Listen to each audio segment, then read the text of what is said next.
우리 모두 경험해 보셨을 것입니다. 누군가를 처음 만났을 때 그 사람이 정말 믿을 수 있는 사람인지 아닌지 판단하기 어려운 상황 말입니다. 마치 미로에 들어선 것처럼 혼란스러운 순간이지요. 지난주 제 오랜 친구 민수는 회사 신입사원과 함께 프로젝트를 맡게 되었습니다. 그 신입사원은 첫 미팅에서 화려한 이력과 능숙한 발표 실력으로 모두를 사로잡았죠. 민수도 처음엔 이 사람이라면 정말 믿고 맡길 수 있겠다라고 생각했습니다. 그런데 2달 후 결과는 어땠을까요? 그 신입사원은 중요한 마감일을 여러 번 놓치고 실수를 다른 팀원 탓으로 돌렸으며 결국 프로젝트는 위기에 처했습니다. 이것이 바로 우리의 현실입니다. 우리는 종종 겉모습, 말투, 첫인상만으로 사람을 판단하고 그 판단이 빗나갔을 때 큰 대가를 치르게 됩니다. 그렇다면 사람을 제대로 읽는 방법은 무엇일까? 아르키메데스의 유레카 이야기처럼 사람의 진정한 가치를 측정할 수 있는 방법이 있을까? 오늘은 그 해답을 함께 찾아보겠습니다. 사람의 겉모습이 아닌 본질을 꿰뚫어 볼 수 있는 3가지 핵심 요소를 살펴보겠습니다. 이 요소들은 마치 물에 잠겼을 때 드러나는 물체의 진짜 부피처럼 사람의 진짜 모습을 드러내는 리트머스 시험지와 같습니다. 1. 자기 용서의 방식 거울 속에 비친 진짜 모습. 여러분은 실수를 했을 때 어떻게 대처하시나요? 이것이 바로 첫 번째 열쇠입니다. 한번 상상해 보시기 바랍니다. 직장에서 중요한 프레젠테이션 자료를 준비하다가 마감 시간을 놓쳐버렸습니다. 팀 전체가 당신의 자료를 기다리고 있었고 이로 인해 회의가 연기되었습니다.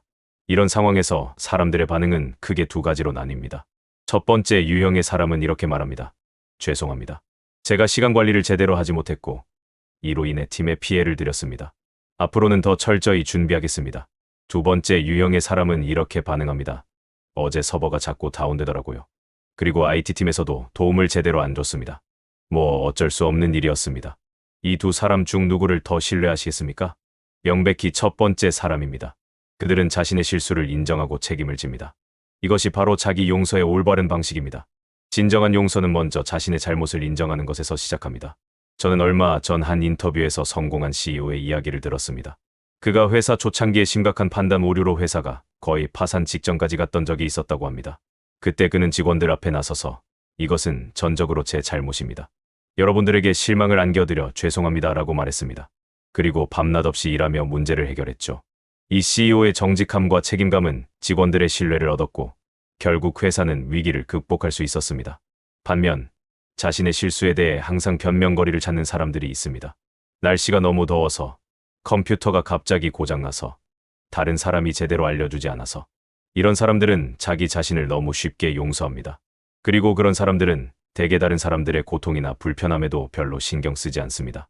예를 들어 30분 늦게 약속 장소에 도착한 친구를 생각해 보시기 바랍니다.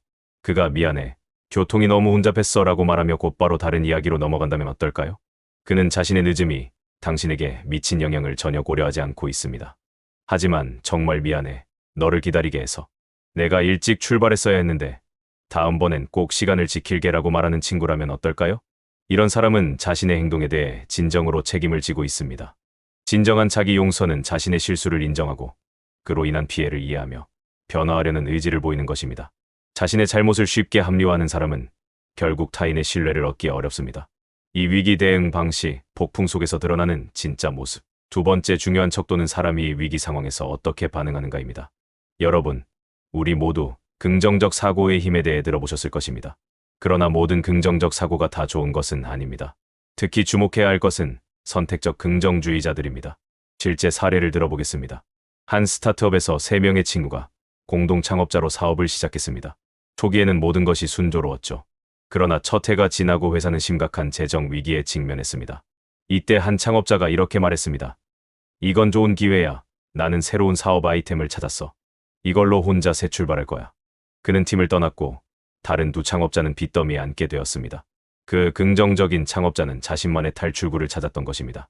진정한 신뢰는 좋을 때뿐만 아니라 어려울 때도 함께하는 것에서 비롯됩니다. 또 다른 예로 회사에서 큰 프로젝트가 실패했을 때의 반응을 살펴보시기 바랍니다. 어떤 팀원은 이번엔 안 됐지만 내겐 좋은 경험이었어 라며 홀로 긍정을 찾아 떠나버립니다. 반면 다른 팀원은 우리가 함께 어떻게 이 상황을 개선할 수 있을까? 내가 할 수 있는 일이 있을까? 라고 묻습니다. 2번째, 사람이 바로 진정으로 믿을 수 있는 사람입니다. 위기 상황에서 진정한 품성이 드러납니다. 자신만의 긍정을 찾아 도망가는 사람보다는 함께 위기를 헤쳐나가려는 사람을 믿어야 합니다. 최근 코로나19 팬데믹 때를 떠올려 보시기 바랍니다. 어떤 리더들은 곧 끝날 거야, 걱정하지 마라고만 말하며 실질적인 대책은 세우지 않았습니다. 반면 진정한 리더들은 현실을 직시하고 이것은 심각한 상황이지만 우리가 함께하면 이겨낼 수 있다 라며 구체적인 행동 계획을 제시했습니다.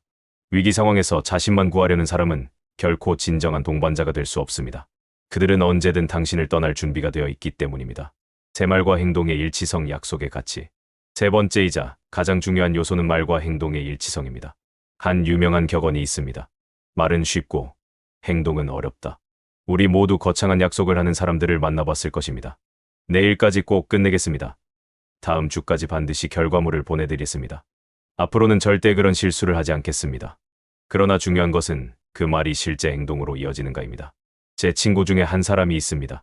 그는 항상 도와줄게라고 먼저 나서지만 정작 필요할 때는 항상 이유를 대며 나타나지 않습니다. 처음에는 모두가 그를 친절한 사람으로 여겼습니다. 하지만 시간이 지나면서 그의 말은 점점 가치를 잃어갔습니다. 반면에 말은 별로 하지 않지만 항상 필요할 때 나타나는 사람이 있습니다. 그런 사람은 말보다 행동으로 신뢰를 쌓아갑니다. 전 세계적으로 유명한 기업인 워렌 버핏은 이렇게 말했습니다. 약속을 적게 하고 그보다 더 많이 실천하라. 그는 심지어 주주들에게 약속한 수익률보다 항상 더 높은 성과를 내기 위해 노력했습니다. 그래서 사람들은 그를 오마의 현인이라고 부르며 신뢰합니다. 말과 행동의 일치는 시간이 지나야 진정으로 검증됩니다. 하루아침에 알 수 있는 것이 아닙니다. 따라서 누군가를 진정으로 믿기 위해서는 시간을 두고 그 사람의 말과 행동이 얼마나 일치하는지 지켜봐야 합니다. 회사에서 우리 직원들은 가장 소중한 자산입니다 라고 말하는 CEO가 있다고 가정해 보시기 바랍니다. 그러나 경영이 어려워지자마자 가장 먼저 직원들을 해고한다면 어떨까요? 그의 말과 행동은 일치하지 않습니다. 또 다른 예로 건강을 중요시한다고 말하면서 담배를 피우고 운동은 전혀 하지 않는 의사를 생각해 보시기 바랍니다. 그의 의학적 조언을 온전히 신뢰하기 어렵지 않을까요? 말과 행동의 불일치는 시간이 지날수록 더욱 분명해집니다. 처음에는 그럴듯한 변명으로 넘어갈 수 있지만 패턴이 반복되면 그 사람의 진정한 모습이 드러납니다. 반대로 말과 행동이 일치하는 사람은 시간이 지날수록 더욱 신뢰를 얻게 됩니다. 그들이 내일 만나자라고 말하면 우리는 그들이 내일 정확히 약속 시간에 나타날 것이라고 확신할 수 있습니다. 사맹신의 함정, 단편적 판단의 위험성. 앞서 이야기한 세 가지 요소 외에도 우리가 주의해야 할 중요한 오류가 있습니다. 바로 단편적 행동으로 사람 전체를 판단하는 맹신의 함정입니다. 길을 걷다가 누군가 쓰레기를 줍는 모습을 보고 저 사람은 정말 훌륭한 사람이구나 라고 즉각 판단하는 경우가 있습니다. 물론 그런 행동은 칭찬할 만하지만 그것만으로 그 사람의 전체적인 인격을 판단할 수는 없습니다. 마찬가지로 누군가 한번 실수했다고 해서 저 사람은 정말 믿을 수 없는 사람이다 라고 낙인 찍는 것도 위험합니다. 이런 단편적 판단이 확장되면 더 큰 편견으로 이어질 수 있습니다. 여자니까 이럴 것이다. 남자니까 저럴 것이다. 저 나라 사람이니까 이렇게 행동할 것이다 등의 생각은 모두 맹신에서 비롯됩니다. 진정한 신뢰는 사람의 전체적인 패턴을 관찰하고 다양한 상황에서의 반응을 종합적으로 판단할 때 형성됩니다. 예를 들어 직장 동료가 회의 시간에는 항상 훌륭한 아이디어를 내고 적극적으로 참여합니다. 하지만 실제 업무 수행에서는 책임을 회피하고 팀원들에게 일을 미루기만 한다면 회의 시간의 모습만 보고 그를 훌륭한 직원이라고 판단할 수 있을까요? 또는 처음 만난 사람이 매우 친절하고 상냥하게 대해줬다고 해서 그를 완전히 신뢰할 수 있을까요? 진정한 친절은 상황과 시간을 초월해 일관되게 나타납니다. 토끼와 호랑이 이야기를 들어보셨나요? 토끼가 호랑이처럼 보이기 위해 가면을 쓰지만 결국 집에 돌아가면 당근을 먹을 수밖에 없습니다. 사람도 마찬가지입니다. 겉으로는 어떤 모습을 보여주더라도 결국 진짜 본성은 시간이 지나면 드러나게 됩니다. 신뢰의 진정한 의미, 완벽함이 아닌 일관성. 여기서 중요한 점을 말씀드리고 싶습니다. 신뢰할 수 있는 사람이라는 것은 완벽한 사람을 의미하지 않습니다. 모든 사람은 실수를 합니다. 중요한 것은 그 실수를 어떻게 처리하는가입니다. 신뢰는 실수 없음이 아니라 일관된 행동 패턴에서 비롯됩니다. 진정으로 믿을 수 있는 사람은 일 자신의 실수를 인정하고 책임집니다. 이 위기 상황에서도 함께 문제를 해결하려고 노력합니다. 제 말과 행동이 일치합니다. 내 시간이 지나도 가치관과 행동이 일관성을 유지합니다. 이런 사람을 만났다면 그는 정말 귀중한 인연입니다. 그런 사람과의 관계를 소중히 여기시기 바랍니다. 6. 신뢰 구축의 실천 방안. 내가 먼저 신뢰받는 사람이 되기. 마지막으로 신뢰받는 사람이 되기 위한 실천 방안에 대해 이야기해 보겠습니다. 첫째, 약속을 할 때는 신중하게 하십시오. 지킬 수 없는 약속을 하는 것보다 정직하게 지금은 확실하지 않다 하고 말하는 것이 더 신뢰를 얻습니다. 둘째, 실수했을 때는 솔직하게 인정하고 개선하려는 노력을 보여주십시오. 죄송합니다라는 말보다 더 강력한 것은 다음에는 이렇게 개선하겠습니다. 라는 약속과 그 실천입니다. 셋째, 어려운 상황에서도 함께하는 모습을 보여주십시오. 좋을 때만 함께하는 친구는 많지만 어려울 때 함께하는 친구는 귀합니다. 넷째, 자신의 가치관에 따라 일관되게 행동하십시오. 상황에 따라 원칙이 바뀌는 사람은 결코 신뢰받을 수 없습니다. 다섯째, 타인을 단편적으로 판단하지 마십시오. 모든 사람에게는 여러 면이 있습니다. 한 번의 행동으로 그 사람 전체를 판단하는 것은 공정하지 않습니다. 이러한 원칙들을 실천한다면 여러분도 주변 사람들에게 신뢰받는 사람이 될 수 있습니다. 그리고 그런 신뢰는 여러분의 삶의 모든 영역에서 큰 자산이 될 것입니다. 지금까지 믿을 수 있는 사람을 알아보는 방법에 대해 이야기했습니다. 자기 용서의 방식, 위기 대응 방식, 말과 행동의 일치성. 이 세 가지 요소는 사람의 진정한 모습을 보여주는 중요한 지표입니다. 그러나 이런 판단은 결코 단편적인 순간에 이루어질 수 없습니다. 아르키메데스가 물의 부피를 측정해 금의 순도를 가려냈듯이 우리도 시간이라는 물에 사람을 담가보고 그 진정한 가치를 알아내야 합니다. 신뢰는 하루아침에 만들어지지 않습니다. 그것은 시간과 경험을 통해 천천히 구축되는 것입니다.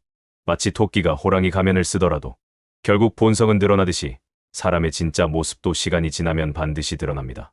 여러분도 주변 사람들에게 신뢰받는 사람이 되고 또한 믿을 수 있는 사람들을 알아보는 눈을 키우시기 바랍니다. 그것이 바로 행복한 인간관계의 비결입니다.